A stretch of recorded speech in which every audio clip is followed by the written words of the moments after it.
Hi everyone, welcome back to Trees and Turtles. My name's Imogen. In today's video, I am talking about how to continuously evolve. The concept of like keeping your eye on how you grow as a person, alright?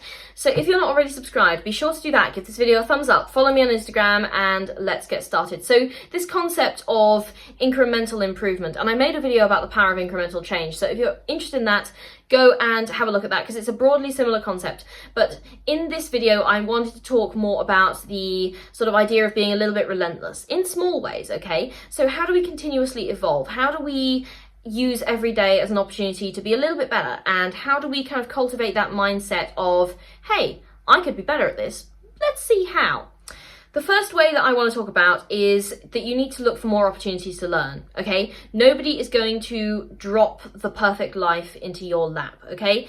I mean, sometimes we are lucky and that happens, but it is by no means the default, okay? So look for more opportunities to learn. You have to be proactive about it. You have to say, what would happen if I took a language class? What would happen if I joined a sports club? What would happen if I learned pottery? What would happen if I watched this documentary? Okay, so you really need to cultivate the what would happen if insert learning opportunity here, okay? So look for more opportunities to learn and make sure that you're being proactive about it, because once you start doing that, your natural curiosity will kind of snowball, if that makes sense. Like, you know, when you were a kid, you were always like, why? And you would ask the adults around you, like, why does this do this? Why does it work like this?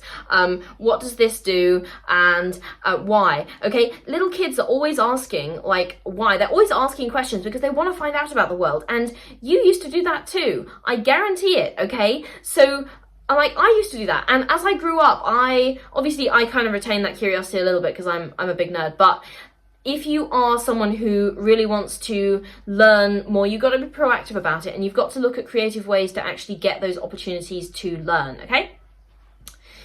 Don't be afraid of change, seek it. A lot of people are afraid of change. Hell, I'm afraid of change sometimes. Change can be scary, it can be an unknown. It can be something that we shy away from because, you know, sometimes it feels safer to stay in our comfort zone. It feels safer to be like, well, you know, the devil you know, right? But don't be afraid of change, okay? Because a lot of the time we have this mindset, what if it all goes wrong? But what if it all goes right? What if it goes better? What if life is amazing and it could be even more amazing if you just tried to change it a little bit, okay? It doesn't have to be huge, it doesn't have to be all at once, but don't be afraid of change. Seek it, okay? Because change and growth are often things that go hand in hand. Like, you can't grow unless you change. Like, when you were a kid and you, like, grew out of your favorite shoes, yeah, that was a sad moment. But then you went and you got new shoes, and then those shoes were great. And that was exciting because you were growing and changing and becoming more and more of yourself as a person, okay? So don't be afraid of change. Seek it, because if you always stay the same, then what are you doing on a personal growth channel? I'm genuinely curious. Let me know in the comments, because if you are afraid of change, then you are going to be the same person your entire life. And listen, I'm sure you're awesome, but change and growth is really natural and it's very healthy for our brains. And it is something that we naturally seek out. And as adults, we have to proactively work to kind of maintain that curiosity that we had as children. So don't be afraid of change. Seek it. Push yourself a little bit outside of your comfort zone. Oh, which brings me on to my next point. Change is growth, okay? Growth is change. Like, I mentioned this already. I kind of talked through this point as well. I'm not sure why I put these 2 points down next to each other. But anyway, I had don't be afraid of change, seek it, and change is growth, okay? Change is growth, and growth is change. And, well, I mean, when I say change is growth, obviously you can change for the worse. But I think what I mean is proactive change is growth, okay? Like, sure, some people self-sabotage and proactively get worse, but usually when you're putting effort into changing something about your life, you're putting effort into changing it for the better, okay? Do you get what I mean? Because often when someone's changed and you say, oh, you've changed, and you mean it in a bad way, it means they've let something slide. But if you say, oh, you've changed, and you mean it in a good way, it means they've put some effort in, okay? So if you're putting effort in and you're actively seeking change, then that is the form of change that is most likely to be growth. Do you see where I'm coming from here? Because I know this concept is a little bit slippery, I don't know. But change is growth. Positive change is growth. Proactive change is growth. And trying something new, even if you fail, that's also growth, because that's, you know, you're becoming more resilient and you're gathering information, all right? So change is growth, and growth is change, as long as it's proactive, all right? The next thing that I want to talk about is that your future self is excited to meet you and your past self is proud of you.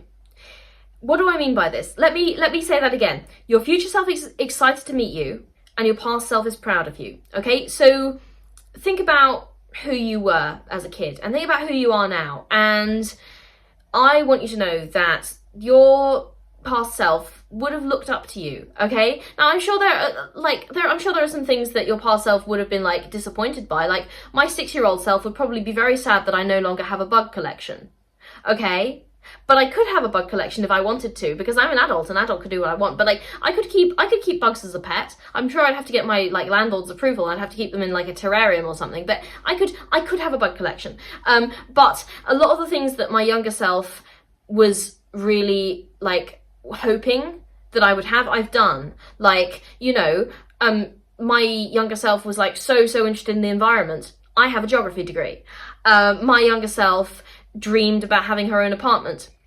Here I am filming this video in my own apartment, okay? So like your past self is proud of you, and I'm sure there are like loads of examples in your life which might not be the same as the ones in my life. I just gave those as like examples to kind of get you thinking, but I would strongly advise you to actually sit down and think about the kind of like dreams that you had as a kid and ways that you've actually fulfilled those and grown up to be someone that your younger self is proud of, because I guarantee you there's at least one way that your child self, like if they met you now, would be like, wow, this is cool, like this person is so cool, okay? And that kind of brings me to the other part of this phrase, which is that your future self is excited to meet you, okay? Because put yourself in the shoes of your past self, as it were. Weren't you curious to see what you were going to be like when you grew up? Weren't you curious to be like older? Didn't you want to grow up? Didn't you want to get like, you wanted to go out and experience the world, okay? And you're excited to meet your future self, and they're excited to meet you, because when you sort of like grow towards more and more towards the person that you want to be, the person that you want to become, that's such an exciting process. And you can have this vision of yourself in the future, and that person is almost like a mystery box, right? Because you're not exactly sure what they're going to be like. I remember when I was 18 writing a letter to my 25-year-old self, and I am now closer to being that 25-year-old than I am to having been that 18-year-old, okay? So that to me is mind-blowing. I mean, only just, but like, actually no, not only just. But genuinely, like that's exciting. Like your future self is excited to meet you, and you should also be excited to meet your future self, because I bet they are absolutely awesome. So think of yourself as multiple iterations of the same person, and you are wonderful and valid and so genuinely cool at every stage along the way. But your past self is proud of you and your future self is excited to meet you, and I just want you to remember that. And finally, be curious always. I mentioned at the start of this video kind of trying to maintain the curiosity that you had as a kid, and I just really want to emphasize that this is something that is really important. If you want to continuously evolve, if you want to grow as a person, you want to get better at things, you have to be curious, okay? A lot of like my biggest goals and most successful goals and the things that have made me the happiest are things that have kind of stemmed from my curiosity. So I'll just give you a bunch of examples. What would happen if I started solo traveling? What would happen if I wonder, for example, what my abs look like? So I'm going to get healthy and find out. I would like to know more about the environmental dynamics of tropical rainforests. So I'm going to go to university and study that and write a thesis about it.